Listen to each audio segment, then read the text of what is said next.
We'll be presenting the updated results of the RELEVANCE trial at this ASH. The RELEVANCE trial was a large randomized phase 3 study, over 1,000 patients with untreated follicular lymphoma who had high tumor burden. And in this study, we randomized patients between R squared, or lenalidomide rituximab, versus R chemo. We will see the updated results. This is a 6-year follow-up of patients that were treated in both arms of the study.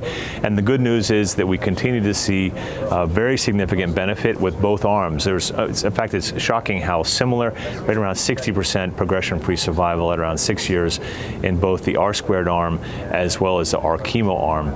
Overall survival almost identical as well between both arms. Again, I think this data continues to reinforce that lenalidomide rituximab is a very active option for patients with newly diagnosed high tumor burden follicular lymphoma.